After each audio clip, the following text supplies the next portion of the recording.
Hello everybody and welcome back to World of Warships Legends. My name is Spartan Elite 43 and tonight we are back in the Cleveland. Except this time we're doing it extra dirty. We are in a division with Dirty Mike, who you guys know as Fat Guy Gaming on Facebook, and Warpig, who I believe is also a streamer, but I'm not sure if it's Facebook or if it is Twitch or the like. I'm not sure. So definitely give those guys a check out if you can. But basically, I ran into these guys in a match, realized who it was, and I was like, hey, you know, let's get together and have some fun. And I had to wait a while. It's not like they drop everything to division with me. But they had a partner with them, and after that partner decided he was done for the night, we decided to division up, which is something I don't normally do, but we had a good time. I think I was with them for an hour, hour and a half, something like that, late last night. It was a good time. It was really good guys to division with. Really fun to talk to and talk crap about. Everybody, you know how we do. Everybody talks crap about everybody. It's a lot of fun. Also, just to remind everybody, we have our 25K merch, only available while we have 25,000 subscribers. As soon as we hit 26,000, it's gone forever. So make sure you guys get some of that while you can. Also, you guys are awesome. Did I mention that? But we're going to be in the Cleveland. You guys know I don't play around in the Cleveland. I get out here and I do everything in my power to make everybody miserable. We're in a triple Cleveland division, which is pretty dirty. But we also got screwed with the absolute most horrendous spawn location that you can get screwed with as a cruiser. Basically, we got spawned in the center of shards, and across from us is none other than Vladivostok and an Iowa. Both very capable of deleting our ships in a single salvo. Thank God they can't shoot. We're going to make them pay for it.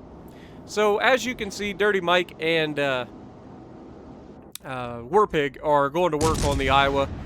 He's lit up at the moment. I'm going to have to push up. I believe it's Dirty Mike that's in the cap early. And me and Warpig are going to kind of hang out a little bit further back. I'm going to be starting to support these guys now. The Vladdy's open, just begging for it. I softened up the Helena on the sea, so hopefully the team can finish those. I can't deal with the Gneisenos at the moment. I've got bigger fish to fry in the form of Vladdy and Iowa. So that's what we're going to do. Now, right off the bat, my aim's a little bit bad at these kinds of ranges, even though the guy's barely moving. I thought he was sitting still. He definitely wasn't. But you can see Dirty Mike is not feeling very good right about now. He's lost 2/3 of his health already, which is to be expected when you spawn that close to two 16-inch battleships. But, yeah. Especially when I'm the one that's, like, furthest away and trying not to get shot for once. But you can see that the battleships definitely want their Dirty Mike's giblets. So we're going to try to get some of that off of them. We're going to try to take some of the pressure away. While we don't have any shots on the Iowa and the Vladdy, we're going to go ahead and take a couple shots at Gneiseno. Just keep them honest as we relocate to the other side of this island. Now, when we relocate to the other side of this island, we're going to have to be careful because then they have a direct line of fire at us. So they're going to be a lot more accurate. As you can see, Warpig and I both focusing the Gneisenos. And it doesn't take a Cleveland long to really hurt your health pool. Like, especially if there's more than one. One Cleveland's bad enough when it targets you. You get 2 or 3 of them targeting you, your health disappears in rapid succession. There's just nothing you can do about it unless you protect yourself from the Cleveland and make him come to you. Because the Cleveland, unlike the Wichita, unlike the Baltimore, does not have the 27 millimeters of armor. So you can overmatch it with just about everything. But Vladdy, your time is limited, sir. Now initially we don't get spotted because of the island, but now that we are detected, you see that I am angling away. Not that it would matter against his guns, but I'm trying to make myself as hard a target to hit as possible. Now, with 2 of us focusing him from this close, we're hitting almost every single shell. Now you got to remember, we have a lot of shells to hit him with. So between the 2 of us, we are setting a lot of fires, and he has the damage con, and even with the short duration damage cons, he's gonna get set on fire again immediately. And this is the situation that you just hate to be in a battleship. There's nothing he can do. All he can do is every time he loads, try to make each shot count before he dies. He is going to die, and he knows it. And so you can see we are just pounding him. All of his health has disappeared in the span of, what, a minute of constant poundings. Now you can see I go ahead and switch to armor piercing to see what I can do with that now that he's given us a broadside. And you can see I'm getting some nasty chunks off of him too. A little bit of just under 3,000 damage, or just over 2,000 damage, I guess, in that first salvo. But yeah, we're gonna switch back to HE now that Vladdy's gone, and start working on the Iowa. And Iowa has got to be feeling some type of way right about now. And immediately, right off the bat, that's what immediately usually means, we set a fire on the Iowa. Now, he's already been under fire multiple times in this match. I am perfectly fine because I'm behind an island, so he can't even see me. However, Dirty Mike is not so lucky. And he literally is sailing right at Dirty Mike. He is like, you know what? I am tired of these darn Clevelands. I'm going to remove them from the earth. And unfortunately, there's nothing Dirty Mike can do about it. Goodbye. But we will avenge him. Where he has fell. Where he has fallen, we will stand as a team. Now, unfortunately, we have put ourselves on an island, but watch as this guy goes broadside here. This is the important part about the Cleveland that everybody screws up. It is not just a fireboat. It is not just set everything on fire and hope for the best. Watch these AP salvos. You see that? That's a lot of damage right there. Cue the Flex Seal guy. Look how much damage we're stacking up on this guy. In an Iowa with armor piercing. If they give you the side, you can make them pay very quickly. So that's what you're really looking for. The fires are great, don't get me wrong. Fires are amazing, but you're definitely wanting to pull out, when they go broadside, pull out the AP and make them pay. Now, that Iowa managed to get rid of both of my teammates, which is not preferable. And now I find myself in a similar position to my two teammates, in which I have two battleships, one on either side of me, and I am starting to get a little bit nervous. Because one battleship is one thing to try to avoid. You can see the shells every time, no big deal. Two of them gets to be complicated, especially when they're this far apart from one another and you have to keep looking away from one to look at the other. But luckily, neither of these guys seem to want to shoot me, so I'm just like, alright. I mean, if you're going to give it to me, I might as well take it. Now, we did get shot by the cruiser across the front of my ship.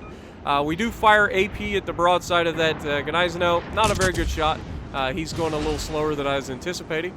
But these guys want my attention, so I'm going to give it to them. We got a Kutuzov and we have a Cleveland over on my right. And so, yeah, I mean, if they want to pick a fight, they pick the wrong person to pick a fight with.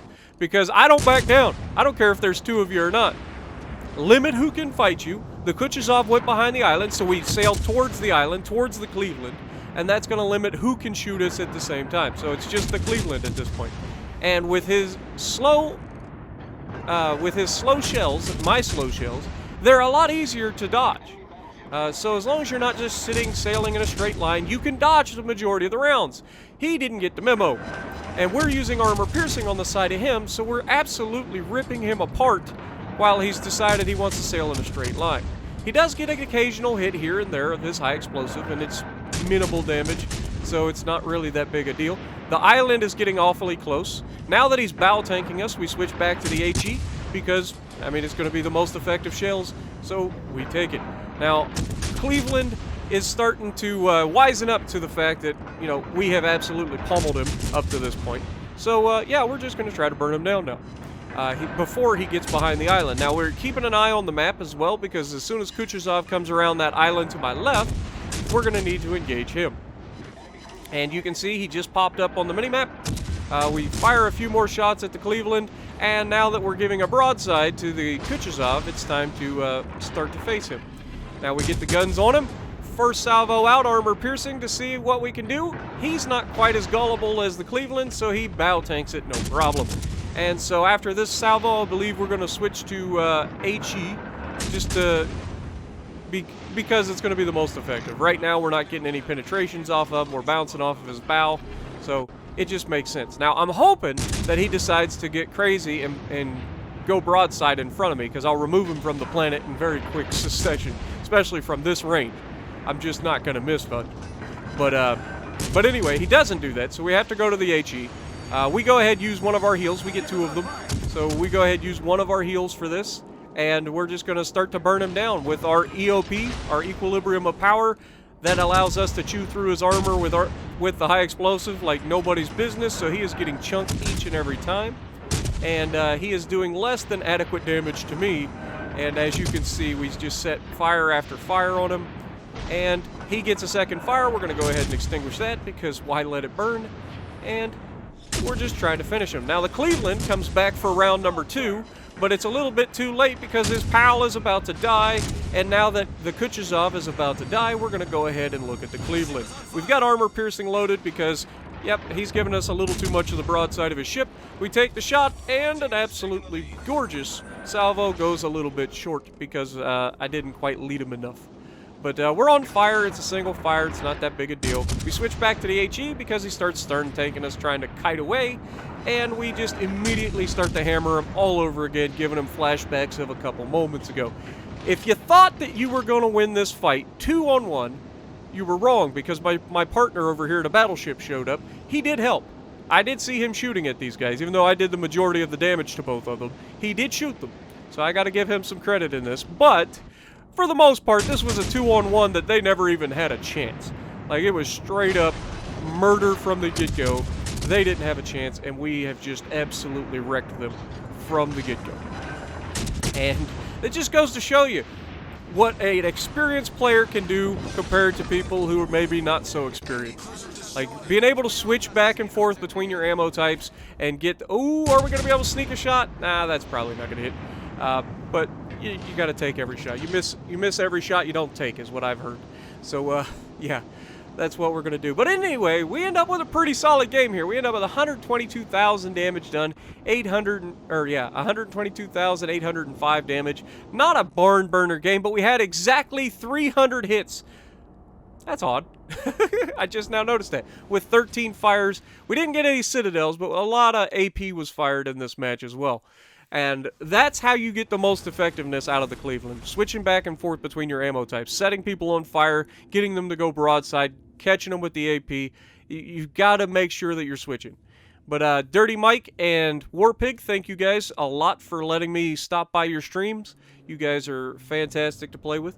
So, if you like what I'm doing, punch the like button, leave a comment below, subscribe to the channel if you haven't already, and as always, I will see you in the next video.